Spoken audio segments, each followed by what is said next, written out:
سوال یہ کیا گیا کہ اگر کوئی آدمی اپنی زندگی کا آدھا حصہ گناہوں میں گزارے اور اس کے بعد اللہ تبارک و تعالیٰ اس کو توبہ کی توفیق دے، تو اب ایسا انسان اپنی باقی کی زندگی اگر تقوی اور طہارت کے حساب سے گزارتا ہے تو کیا اس کو جوانی کے تقوی اور جوانی کی حساب سے اس کو ثواب ملے گا؟ دیکھیے، پہلی بات تو یہ کہ ہر مسلمان اس بات کا ذمہ دار ہے کہ جیسے ہی وہ بالغ ہو جائے شریعت کے احکام اس کے اوپر اپلائی ہونا شروع ہو گئے، نماز کی پابندی اس کو کرنی ہے، گناہوں سے بچنا ہے، وغیرہ وغیرہ۔ اب اگر ایک انسان اپنی کوتاہیوں کی وجہ سے، اپنی کمی کی وجہ سے گناہوں میں پڑا رہا اور اس کو اللہ تبارک و تعالیٰ نے توبہ کی توفیق جب بھی دی،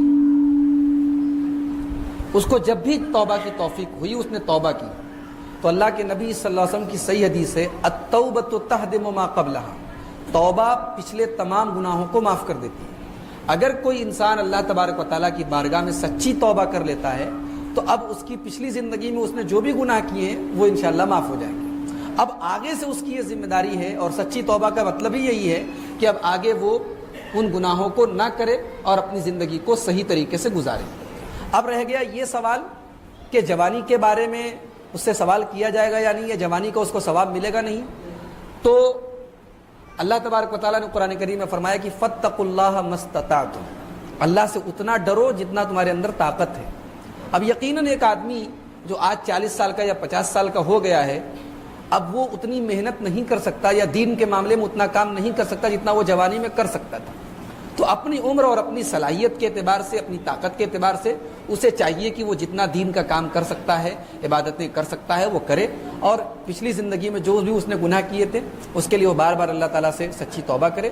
انشاءاللہ اللہ تبارک و تعالیٰ اس کو معاف کریں گے اور اس کو نجات دیں گے انشاءاللہ۔ ایک سوال اور آیا تھا کہ جہنم کی آگ کے بارے میں کچھ بتائیں۔ دیکھیے، جہنم کی آگ کیسی ہوگی یہ ایک بڑا ہی تفصیلی موضوع ہے۔ قرآن کریم میں جہنم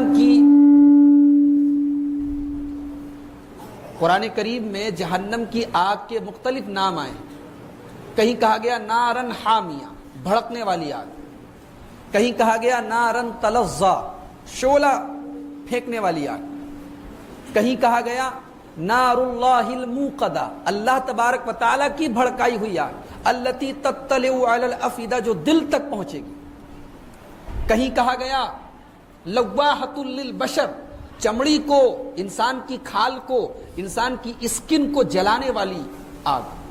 کہیں کہا گیا کہ اے ایمان والو اپنے آپ کو اور اپنے گھر والوں کو اس آگ سے بچاؤ وقودھا الناس والحجارہ، جس کا ایندھن انسان اور پتھر ہوں گے۔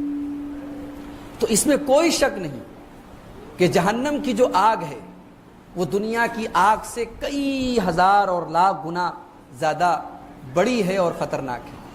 اور جہنم کی گہرائی کے بارے میں ایک صحیح حدیث میں اللہ کے نبی صلی اللہ علیہ وسلم نے فرمایا کہ ایک پتھر کے گرنے کی آواز آئی تو آپ نے فرمایا کہ یہ پتھر 70,000 سال پہلے گرا تھا جو اب جا کر جہنم کے اندر گرا ہے۔ تو جہنم کی گہرائی کا اس حدیث سے اندازہ ہوتا ہے۔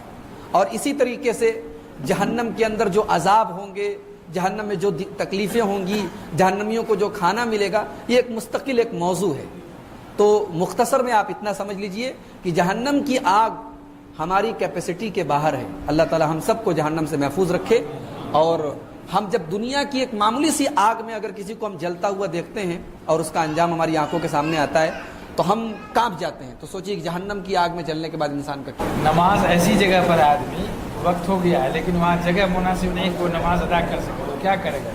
دیکھیے، اللہ تبارک و تعالیٰ نے قرآن کریم میں فرمایا کہ ان الصلاۃ کانت علی المؤمنین کتابا موقوتا، نماز مومنوں پر وقت پر فرض ہے۔ اگر کوئی انسان کبھی وقتی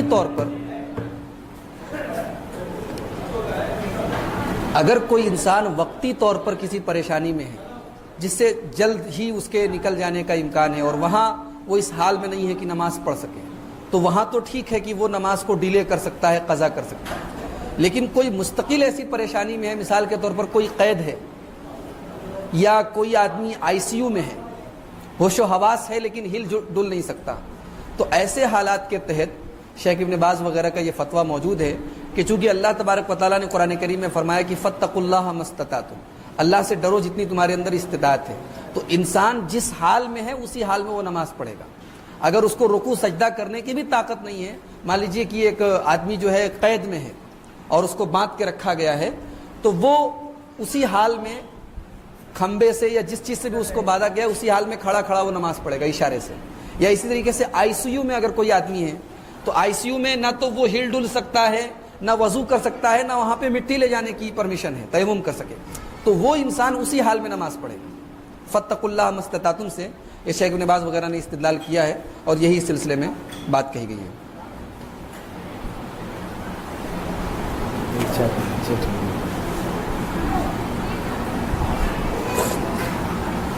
ایک سوال آیا ہے کہ آپ نے فرمایا کہ قیامت کے دن لوگ ایک دوسرے کو دیکھ کر بھاگیں گے، اس کی وجہ کیا ہو؟ دیکھیے وجہ سمپل ہے، قیامت کے دن انسان کے کام اس کے رشتہ دار نہیں آئیں گے، اس کا عمل آئے گا۔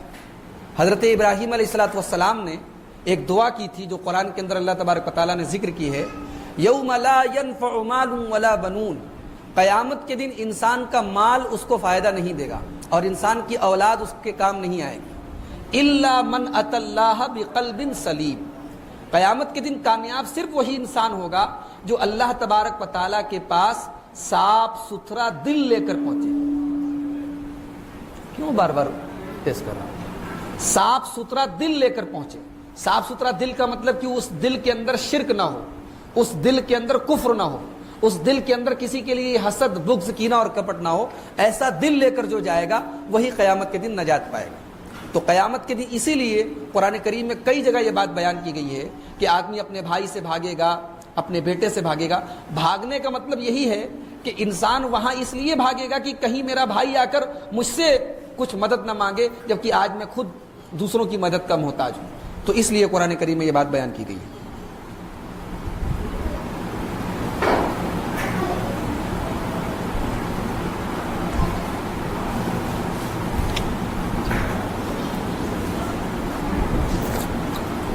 ایک سوال آیا ہے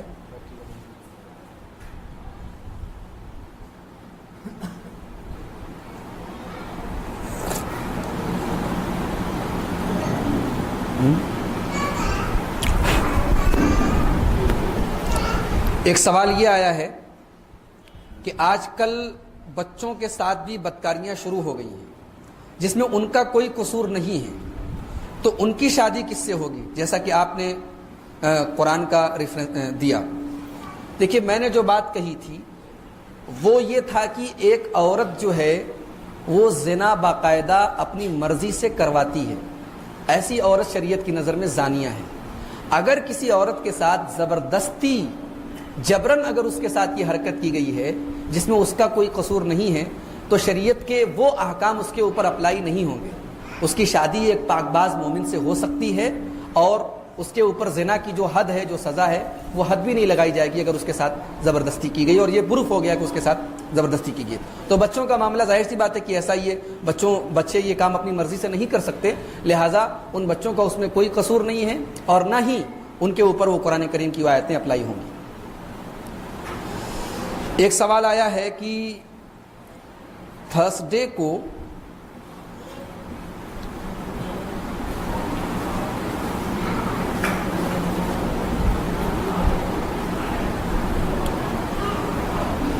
جمعرات کے دن رات کے وقت ناخن کاٹنے پر یا کنگھی کرنے پر کوئی مناہی ہے؟ دیکھیے یہ عوام میں ایک پھیلی ہوئی جہالت ہے، اس کا قرآن و حدیث میں کوئی ثبوت نہیں ہے۔ ناخن کبھی بھی کاٹا جا سکتا ہے اور بالوں میں کبھی بھی کنگھی کی جا سکتی ہے، کوئی حرج کی بات نہیں۔